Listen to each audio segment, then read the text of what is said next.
Good morning, it's Lydia Knox. I'm back after a nice little quiet holiday that I kind of felt like was like a spiritual retreat for me because we had to hunker down because of COVID and all that fun stuff.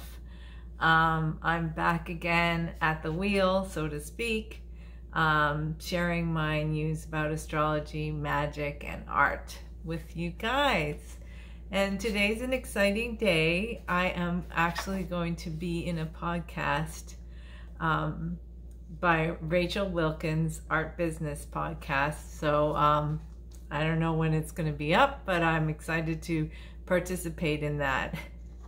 Hey there. Speaking of Rachel, there she is. Hi. All right. So I have, there's a lot of things going on astrology wise out here. So it's really good to kind of focus on the fact that it's Monday. So then it's sacred. You are here twice. Very Gemini for a Taurus. And that's what Rachel says. She's here twice. Yeah, so let me, all right, so yeah, the moon is in Libra and it's Monday, which is Moon Day, morning Shay. So it's important to find emotional balance right now. That is the theme for today. There's a lot of great things that are coming. I have good news and bad news. So I'll start with the good news. So the moon in Libra, which is all about balance, aesthetics, you know, understanding the give and take, bringing about a sense of peace and love into the universe, works well. So it trines with Saturn in Aquarius. So we find the strength and endurance to be able to bring some peace and serenity into our lives today, which is great. And it also trines with Lilith, which is a point of the moon where it's furthest from the earth, which is in Gemini. So Lilith in Gemini has to do with our shadow self, with our dark self, with our hidden self, with our issues that we don't like to face.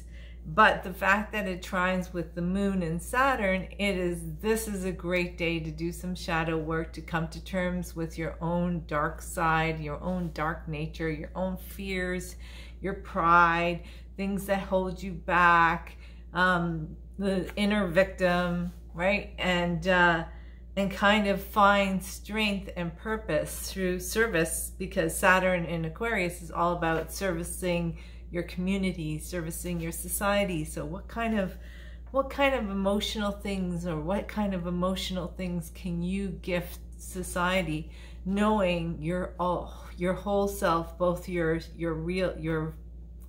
self that shows out the mask that you wear and your shadow self, to kind of balance the two within yourself. I mean, it's funny because Andrew says it's very clear, my husband, it's very clear that I'm a Gemini because I walk around the house talking to myself all the time, which is, it's like, well, I guess my shadow self and I have discussions about mundane things, but it keeps me busy.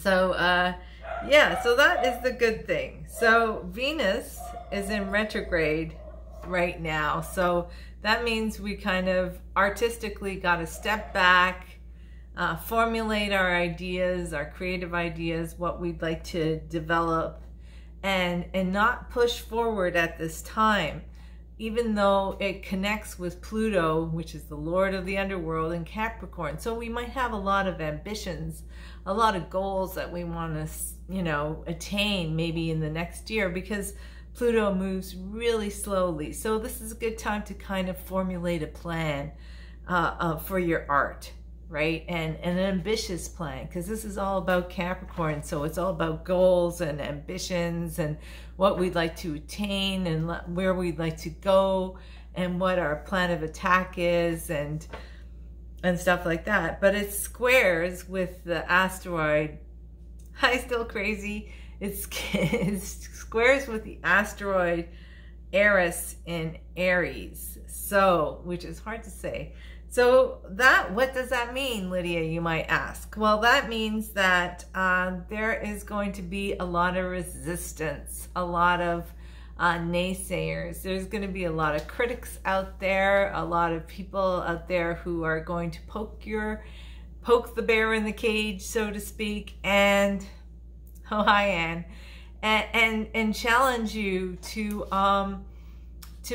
you know, to stand your ground, to believe in yourself.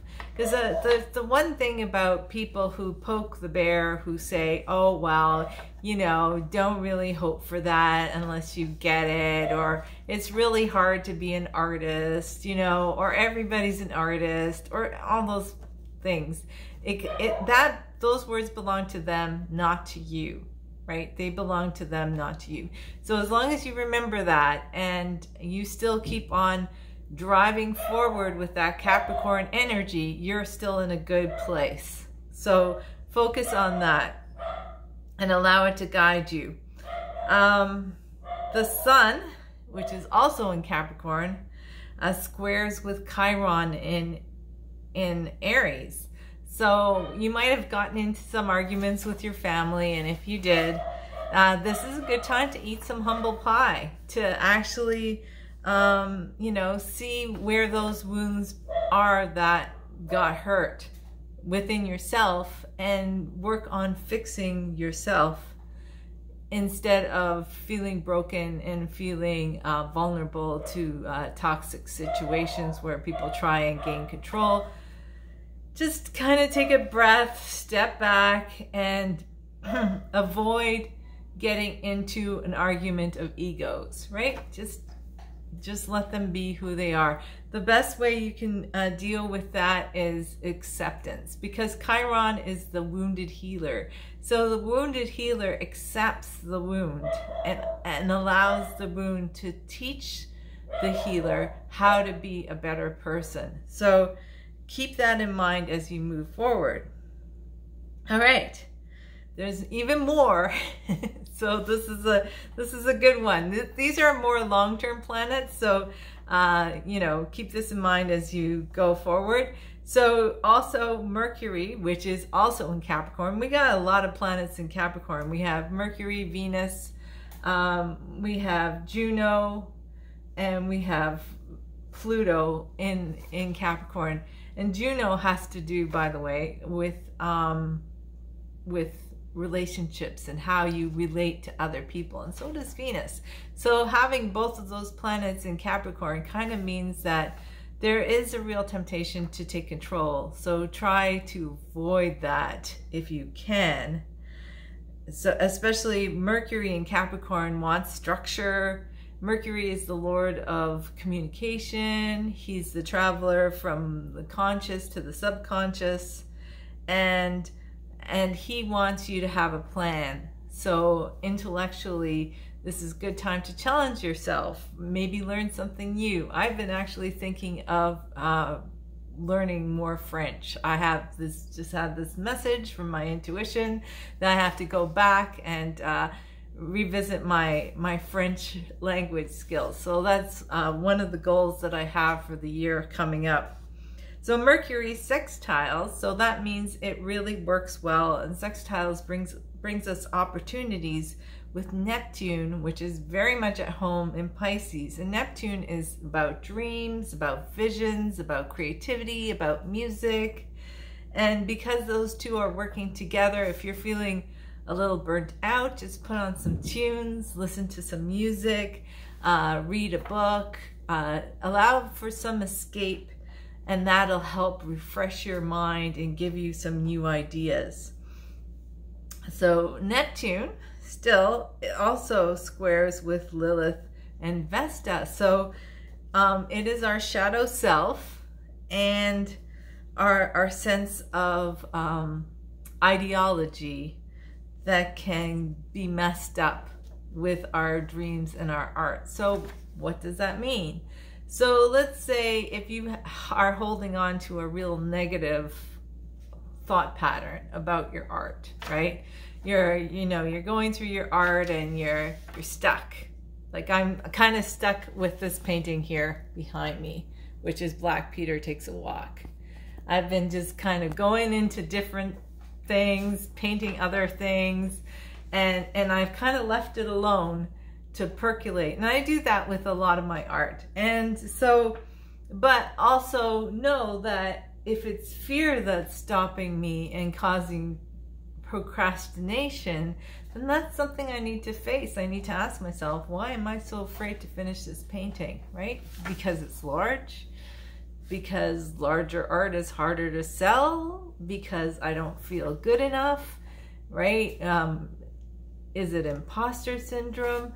And all of us artists struggle with this. I don't know one artist that doesn't struggle with this. And so that is how you kind of process that. If you face your fear, you can actually bring about some change. And the last astrology point I have, because there's so much going on there, is Mars in Sagittarius, which has to do with ideology, which has to do with lighting the fire, the inner fire, and is in an uncomfortable position with Uranus in Taurus, which is asking us to change our ideology, change our focus on what it is that we believe in, shake it up and change in a slow but steadfast manner, which is very a Taurian kind of energy.